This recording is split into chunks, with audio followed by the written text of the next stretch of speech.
అనేక సందర్భాల్లో దేవుని చిత్తం అంటే ఏమిటో తెలియక పరిస్థితులను బట్టి, సందర్భాలను బట్టి, సన్నివేశాలను బట్టి, ఆయా పరిస్థితులను బట్టి దేవుని చిత్తాన్ని మనకు అనుగుణంగా మార్చేసుకుంటున్నాం. ప్రభు చెప్తున్నాడు, గాడిద పిల్లని విప్పి తోలుకొని రండి.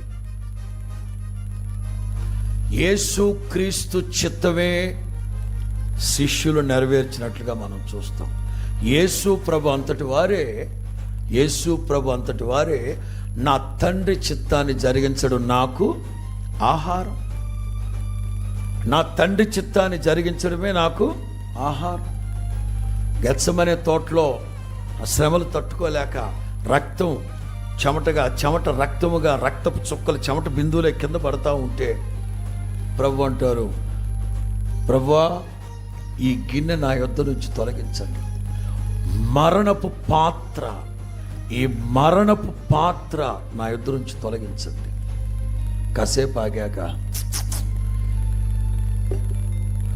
మీ చిత్తమే సిద్ధించును గాక.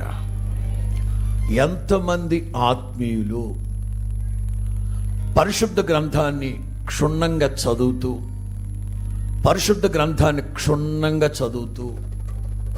మనస్సు పెట్టి చదువుతూ పరిశుద్ధాత్మని సహాయంతో ఎంతవరకు వాక్యాన్ని అర్థం చేసుకొని దేవుని చిత్తం ఏమిటో స్పష్టంగా గ్రహించి ఆ దిశగా నడుస్తున్నామా, లేకపోతే దేవుని చిత్తం ఒకటి ఉంటే దాన్ని తిరస్కరించి తిరకాసుగా మార్చుకొని తలకిందులుగా వెళ్ళిపోతున్నామా?